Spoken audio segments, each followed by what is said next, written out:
नमस्कार दोस्तों, मैं Rakesh Sharma, spokesman bar council of Delhi.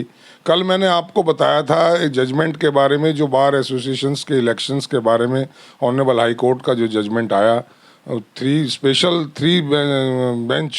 जजेस बेंच ने वो डिसीजन दिया और बहुत ही उसका स्वागत किया जा रहा है एडवोकेट्स फेटर्निटी में।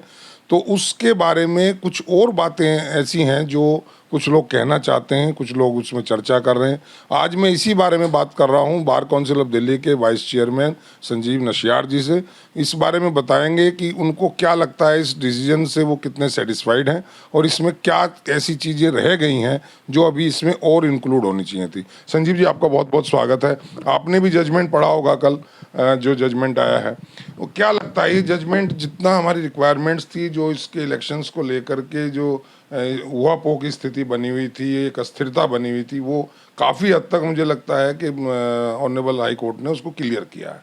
फिर भी अगर आपने वो जजमेंट पढ़ा है तो क्या लगता है आपको, उसमें कोई चीज़ें कमी रह गई हैं, कुछ छूट गया है? राकेश जी, पहले तो आपको और सभी दर्शकों को नमस्कार। और होली का माहौल है तो होली की भी आपको बहुत बहुत शुभकामनाएं।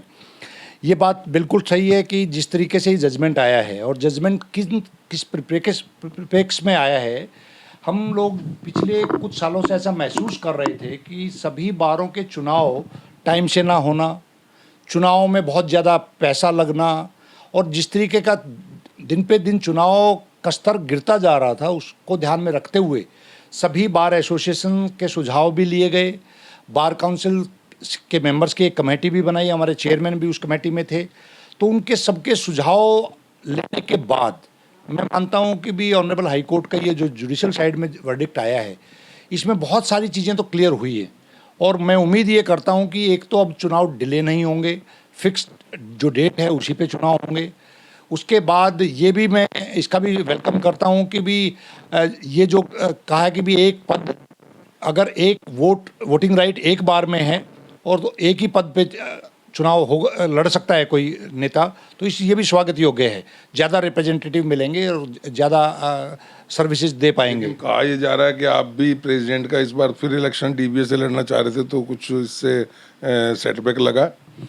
राकेश जी, ईमानदारी की बात यह है कि किसने चलाई, क्यों चलाई, मेरे को नहीं मालूम है। आपको ध्यान होगा पिछले चुनाव के बाद मैंने तो खुद ये कहा था कि बार एसोसिएशन का मैं आगे कोई चुनाव नहीं लड़ूंगा।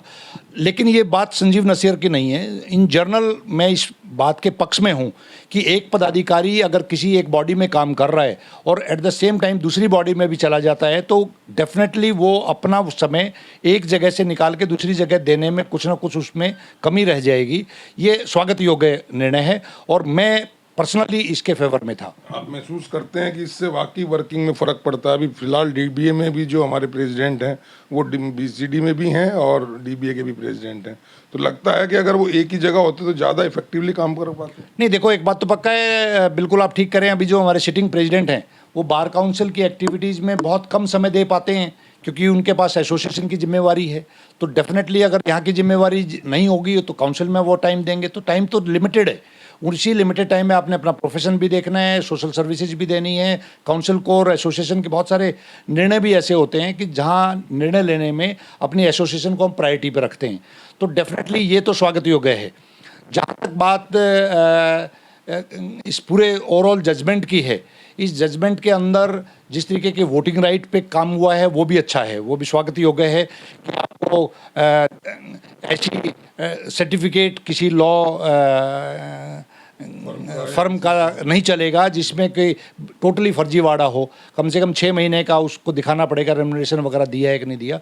तो कहीं ना कहीं जो भी बारों के सुझाव थे और उन सुझावों को कंसीडर करते हुए ऑनरेबल जजेज ने जो अपना ब्रेन उसमें दिया है वो ओवरऑल स्वागत योग्य है।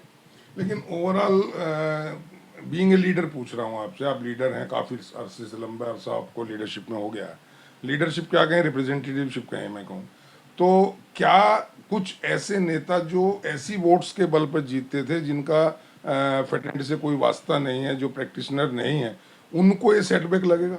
हाँ, बिल्कुल लगेगा। देखिए, जो बार में एक्चुअल में लीडर हैं और बार में जो प्रैक्टिसिंग लॉयर चाहते हैं, अब उनका रिप्रेजेंटेशन बढ़ेगा स्वाभाविक तौर पे। और हालांकि इनिशियल डेज पे मैं इसके खिलाफ रहा हूँ, बाइफर्केशन के भी खिलाफ रहा हूँ। मेरा आज भी ये मानना है कि बाइफर्केशन से हमारे इंस्टीट्यूशंस भी, हमारा प्रोफेशन भी, इवन लिटिगेंट भी कहीं ना कहीं सफ़र कर रहे हैं, उससे कोई फ़ायदा नहीं हुआ है। लेकिन आज जो भी स्थिति है, इसमें बार एसोसिएशन के रिप्रेजेंटेटिव बेहतर कैसे बने, उसके लिए ये जजमेंट मेरे हिसाब से माइलस्टोन। लेकिन कुछ लीडर्स का मानना ये है या उनका कहना ये है, कल के बाद मेरी काफ़ी लोगों से बात हुई, कि ये जो इस तरह का इंटरफेरेंस ऑफ हाई कोर्ट और other bar council of Delhi और या बार काउंसिल ऑफ इंडिया, किसी का भी इंटरफेरेंस, ये जो bar association, district bar associations हैं, इनमें कहीं ना कहीं दखलंदाजी है। इनकी जो फ्रीडम है, जो इनकी स्वायत्ता है, जो इनकी ऑटोनोमसनेस है, उसमें कहीं ना कहीं ये स्टक करता है, कहीं ना कहीं ब्लंट है। देखिए राकेश जी, इसके लिए तो हम खुद ही जिम्मेवार हैं। अगर हम कोर्ट में नहीं जाएंगे तो कोर्ट चल के हमारे खिलाफ कोई ऑर्डर या हमारे पक्ष में कोई ऑर्डर नहीं देगा। अनफॉर्चुनेट ये है कि बार के जितने भी आजकल जो एक फैशन बन गया कि हर एक छोटे से इशू को लेकर हम कोर्ट में पहुंच जाते हैं, और वो उस इशू को किस मंशा से पहुंचते हैं, बाद में फाइनली क्या आउटकम निकलता है, फिर हम कहते हैं कि हम तो सफरा रहे। उसको दूसरे शब्दों में कह लें कि जो एक बार जीत गया वो हटना नहीं चाहता सीट से, तो उसके लिए उसको हटाने के लिए कोर्ट में ही जाना पड़ता है। अपना जो फैसला इंडिविजुअल होना चाहिए था विद इन द बार, वो हम दूसरे के हाथ में सौंप। मैं राकेश जी एक चीज़ याद दिलाना चाहता हूँ, 1 बार 1 वोट और पीके दास में जो जजमेंट आया था, तो पीके दास या बाकी जो पिटीशन डली थी वो चैम्बर्स को ध्यान में रख के डली थी। लेकिन उसमें जब चैम्बर्स को लेके गए कि भी एक मेंबर को एक ही कोर्ट में चैम्बर मिलना चाहिए, वो बढ़ते बढ़ते बात इतनी आगे बढ़ गई कि उसके इतने सारे रेपरकशन रहे बाद में। फिर बाद में बारों को ऐसा लगा कि नहीं जी, इससे तो बार कमज़ोर हो गई। ये बात सही है, बार के कमज़ोर होने के 2 बड़े कारण हैं। एक तो हमारे रिप्रेजेंटेटिव अननेसेसरी इतना पैसा लगाने लग गए चुनाव में, जो नहीं लगना चाहिए। दूसरा, हमारे प्रोफेशन के अंदर एक नया फैशन आ गया कि हम लोग इलेक्ट होने के बाद अपने मेंबर्स की कम चिंता करते हैं, और जुडिशियल ऑफिसर्स या बाकी जो अथॉरिटीज़ हैं, ऑफिसर्स हैं, उनके आगे पीछे ज़्यादा घूमते हैं, जो कि बिल्कुल गलत है।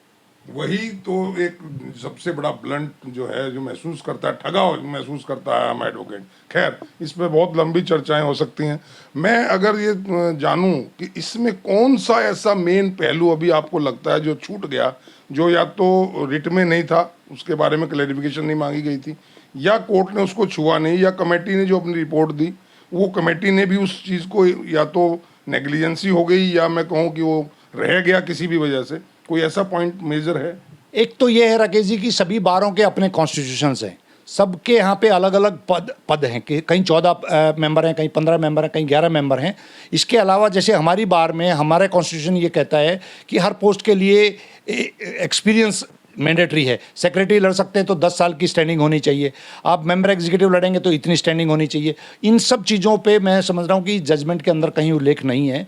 ये अब कॉन्स्टिट्यूशन प्रवेल करेगा या इस पे एम्बिग्युइटी कोर्ट दूर करेगी, ये कुछ चीज़ें क्लियर होनी अभी बाकी है। बहुत मतलब ये एक जनरल सबके लिए फैसला आ गया, जितनी भी बार्स हैं, ट्रिब्यूनल्स हैं, जितने भी, चाहे वो सेल टैक्स बार एसोसिएशन है, कोई भी है, और अगर ये सबके लिए एक हो गया, तो मैं समझता हूँ कॉन्स्टिट्यूशन भी सारी बार्स का एक ही होना चाहिए। ओवरऑल सबका मोटो तो वेलफेयर ऑफ एडवोकेट्स ही है। अब यहाँ अगर 14 हैं, कहीं 16 मेंबर हैं, कहीं 12 मेंबर हैं, वहाँ एक बार टर्नओवर ये के बाद दूसरी बार इलेक्शन नहीं लड़ सकता, कहीं लड़ सकते हैं, तो ये चीज़ें कोर्ट दूर करेगा ये, या इसके लिए कोई दोबारा आप रिट में जाएंगे या कुछ क्या करेंगे? मेरे को ऐसा लगता है कि अगर सारी चीज़ें कोर्ट ने तय की है तो इन चीज़ों के लिए भी सभी बार एसोसिएशन से एक बार आपस में बात करके क्लियरिटी कोर्ट से ही आएगी तो ज़्यादा बेहतर रहेगा।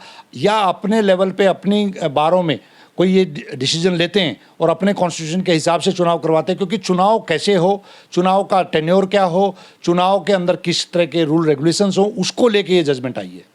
लेकिन कॉन्स्टिट्यूशन सबका इंडिविजुअल बार्स का भी एज इट इज है, डेफिनेटली वो तो प्रवेल करेगा, वो प्रवेल करेगा। बिल्कुल प्रवेल। लेकिन क्या उसमें सिमिलरिटी नहीं आ सकती? देखिए आना तो चाहिए, लेकिन कई बार क्या होता है, जैसे हमारी बार बड़ी है, हमारी बार के अंदर पदाधिकारी हमारे हम फील करते ज़्यादा चाहिए। जो छोटी बार हैं उसमें मान लो ज़रूरत है कि भी 7 या 8 पदाधिकारी बहुत हैं, तो ये नंबर ऑफ रिप्रेजेंटेटिव कितने हों, ये सब बारों का अलग अलग हो सकता है। वहाँ पे एक्सपीरियंस, अब मान लो प्रेसिडेंट का चुनाव कोई लड़ना चाहता है और कोई बार चाहती है कि 20 साल का एक्सपीरियंस मैंडेटरी है और उनके कॉन्स्टिट्यूशन में ऐसा प्रावधान है, तो शायद वो प्रवेल करेगा जब तक कोई इस पर कोई क्लियरिटी कोर्ट से नहीं आएगी। और एनी अदर पॉइंट आपकी नज़र में अभी प्राइम एफएसआई कोई आपको लग रहा हो कि जो छूट गया है? देखिए, ओवरऑल तो मेरे को यही लगता है कि भी ये जजमेंट स्वागत योग्य है। अब इसके इम्प्लीमेंट होने के साथ कुछ चीज़ें ऐसी आएंगी जिसको लेके हो सकता है बाद में कोर्ट से क्लेरिफिकेशन मांगी जाए। Thank you. तो सुना दोस्तों, दरअसल बहुत सारे पॉइंट्स ऐसे हैं, मैं आज अभी जिक्र नहीं कर रहा हूं, अभी कुछ और लोगों से आपकी मुलाकात कराऊंगा। कुछ पॉइंट्स पर मैं कहूं साइलेंट रह गया कोर्ट, और उस कोर्ट के साइलेंट रहने का कारण ये था कि जो कमेटी बनी थी जिसने अपनी रिपोर्ट सबमिट की थी, उसने भी उन मुद्दों को टच नहीं किया। वो किस वजह से रह गया, ये अब प्रैक्टिकल जब इसको हम इम्प्लीमेंटेशन की तरफ चलेंगे तो उसमें जो प्रॉब्लम्स आएंगी, अब देखना ये है कि उसको कोऑर्डिनेशन कमेटी जो ऑल बार एसोसिएशंस की है वो इसको रिजोल्व कर लेती है, या इसके लिए भी दोबारा कोर्ट में जाना पड़ेगा। तो मैं और आपकी इसी बारे में क्लैरिफिकेशन के लिए और जो हमारे लीडरान हैं उनसे बात कराऊंगा। आज के लिए दोस्तों इतना ही। Thank you. जय हिंद। थैंक यू नशियार साहब। Thank you.